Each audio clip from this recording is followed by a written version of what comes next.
সর্বম শুভময়ম শিবানন্তা শিবকৃপানন্তা। মঙ্গলের বক্রগতিতে যে সঞ্চার হচ্ছে কর্কট রাশি থেকে মিথুন রাশিতে 21শে জানুয়ারি, সেই সঞ্চার নিয়ে আজকে আমরা আলোচনা করব এবং মীন রাশি মীন লগ্নের এই সঞ্চারের কারণে কি ফলাফল হবে সেটাই আজকে আমাদের আলোচ্য বিষয়। তো 2025-এ আমরা জানি মঙ্গলের একটা বিশেষ ভূমিকা আছে। Mars is going to play a very very important key role এবং আমাদের জীবনে একটা খুব অসামান্য শক্তিশালী পরিবর্তন আনার কিন্তু মঙ্গলের ক্ষমতা আছে এবং মঙ্গল সেই ক্ষমতাকে কিন্তু কার্যকর করবে। তো ট্রান্সফরমেশন অ্যান্ড চেঞ্জ এটা কিন্তু মঙ্গল আনবে। মঙ্গল অষ্টমের কারকগ্রহ, লগ্নের কারকগ্রহ, এবং মঙ্গলের মধ্যে যে উদ্যম, যে উৎসাহ, যে প্রেরণা, যে শক্তি, যে কর্মশক্তি, তার মাধ্যমেই কিন্তু তার ব্যবহারেই কিন্তু মঙ্গল আমাদের জীবনের যত সুপ্ত বাসনা থাকে, যত অন্তর্নিহিত সম্ভাবনা থাকে, সেগুলোকে মঙ্গল বাস্তবায়িত করে।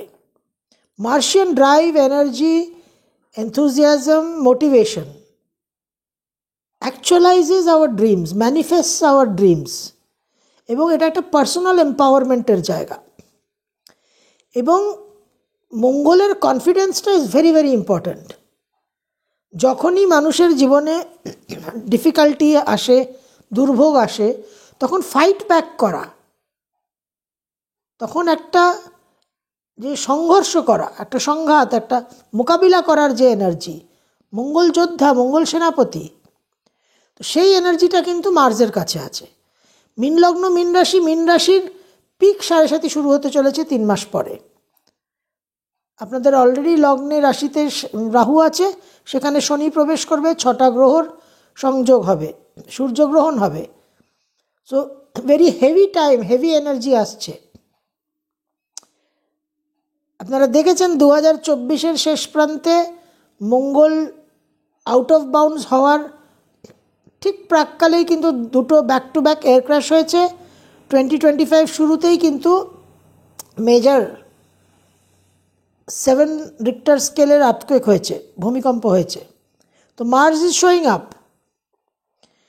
তো এই মঙ্গলের যে এনার্জি, এই যে পাওয়ারটা, এটা ডিস্ট্রাকটিভ হয়ে যায় তখনই যখন আমরা স্ক্রুটিনি করি না, আমরা এক্সামিন করি না, আমরা পর্যবেক্ষণ করি না, ব্লাইন্ডলি এক্সিকিউট করি।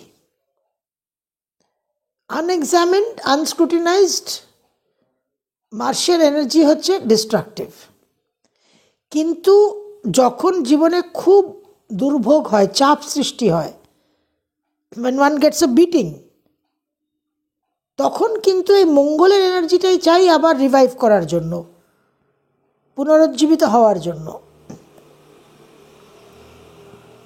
মার্সই হচ্ছে সেই প্রাণশক্তি।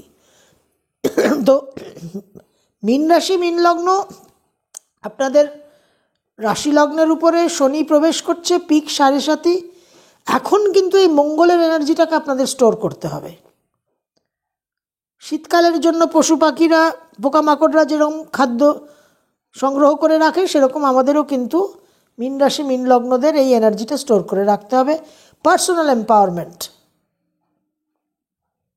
সামনে যদি ব্যাকব্রেকিং এক্সপিরিয়েন্স হয় তাহলে আমাদের এই মঙ্গলের এনার্জি কিন্তু সহায়তা করবে। তো মঙ্গল আপনাদের 4th হাউসে প্রবেশ করছে বক্রগতিতে। 4th হাউস থেকে সপ্তম, দশম এবং একাদশকে দৃষ্টি প্রদান করবে। 4th and 7th-এর কম্বিনেশনটা হচ্ছে সেই ভৌমযোগ, ভৌমদোষ যাই বলুন, অর্থাৎ কনজুগাল লাইফ, ডোমেস্টিক লাইফ।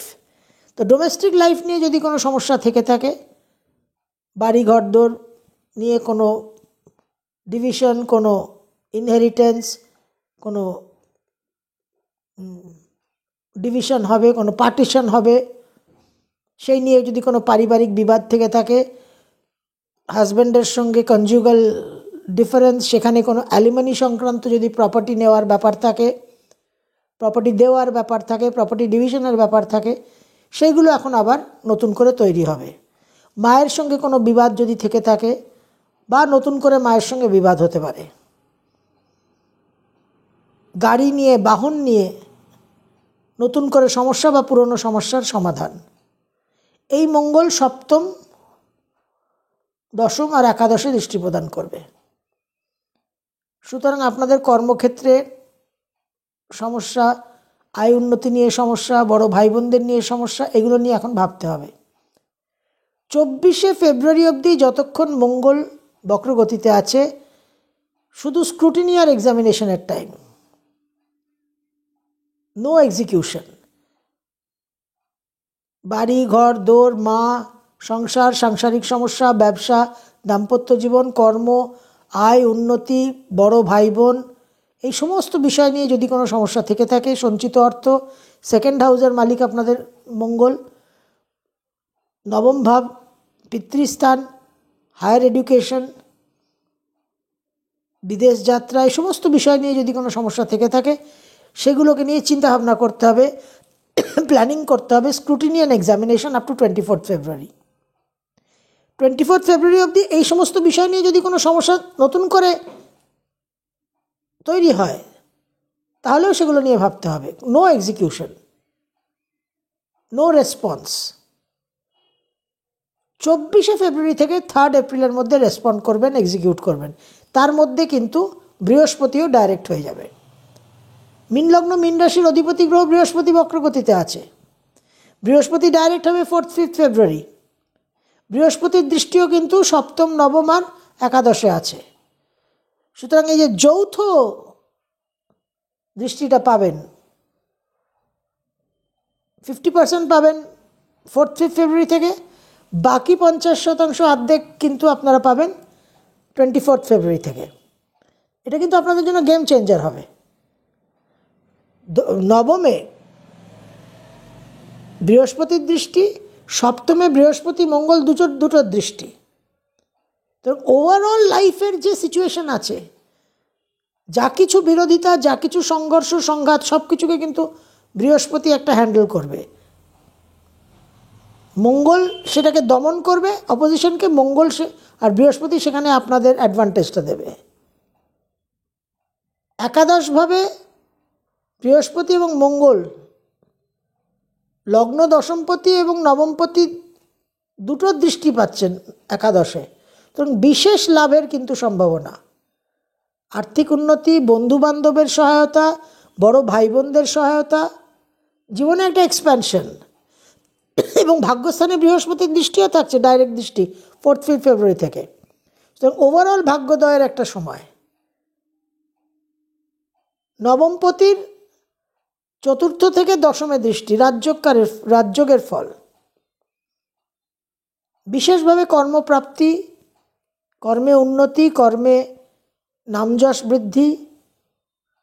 সপ্তমে বৃহস্পতি এবং মঙ্গলের দৃষ্টি, বিবাহ স্থির হওয়া, বিবাহ বিচ্ছেদ মিটমাট হওয়া, নানান রকম বিবাদের মীমাংসা হওয়া। বিশেষভাবে কিন্তু শুভ ফল পাবেন। কিন্তু মনে রাখতে হবে যে স্ক্রুটিনি অ্যান্ড এক্সামিনেশন এবং টাইমিং, ওই টাইমটা আপনাদের মেনটেন করতে হবে। একটা একদম উঠলো বাড়িতে কটক যাই মঙ্গলের যে একদম হারিড রিয়াক্টিভ যে নেচার, সেটাকে কিন্তু দমন করে রাখতে হবে 24 ফেব্রুয়ারি অবধি। 24 ফেব্রুয়ারির মধ্যে দুমদাম কাজ করলে কিন্তু সমস্যা হয়ে যাবে। কারণ 4th মঙ্গল আপনাদের আনন্দ স্থান, সুখস্থান, মন, মাইন্ডের জায়গায় বসছে মঙ্গল। এবং অলরেডি লগ্নে আপনাদের লগ্ন রাশিতে রাহু আছে। সুতরাং রাহুর একটা প্ররোচনা থাকছেই। আর মঙ্গল যে বক্রগতিতে এসেছে আপনাদের 4th, সে কিন্তু পঞ্চম থেকে এসছে। সেখানে কিন্তু যতদিন পঞ্চমে ছিল, রাহুর ফিডিংটা কিন্তু পেয়েছে। তো রাহু কালার্ড মার্স কিন্তু আপনাদের 4th হাউসে এসছে এবং রাহুর দৃষ্টিও কিন্তু সপ্তমে আছে। তো একটু ভাবনা চিন্তা করে একটু ধীর স্থির হয়ে চলতে হবে। মঙ্গলের ফাস্ট পেস্ট রিয়াকশন অ্যান্ড রেসপন্সটাকে কিন্তু আপনাদের হোল্ড করতে হবে। মনে রাখবেন মঙ্গল কিন্তু বিশেষভাবে এখন আউট অফ বাউন্ডস আছে, সুতরাং সে একদম স্বেচ্ছাচারী, যা ইচ্ছে তাই করার একটা তার প্রবণতা। সূর্যের রাজার কর্তার রাজত্বের কর্তৃত্বের নিয়মের বাইরে সে।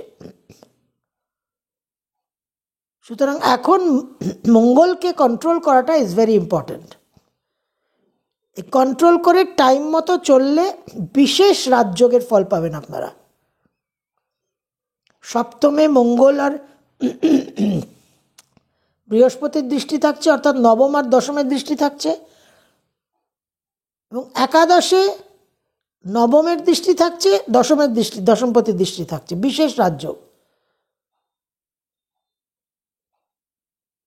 ডিফারেন্সটা প্লাস আর মাইনাসের মধ্যে ডিফারেন্সটা কিন্তু ক্রিয়েট করবে স্ক্রুটিনি অ্যান্ড এক্সামিনেশন। এই দুটো বিষয়কে খেয়াল রাখুন। 24শে ফেব্রুয়ারি অবধি একটু ধীর স্থির হয়ে ধৈর্য ধরে চলুন, তারপর কিন্তু আপনারা বিশেষ শুভফল পাবেন, তাতে কোনো সন্দেহ নেই। সর্বম শিবময়ম শিবানন্তা শিবকৃপানন্তা।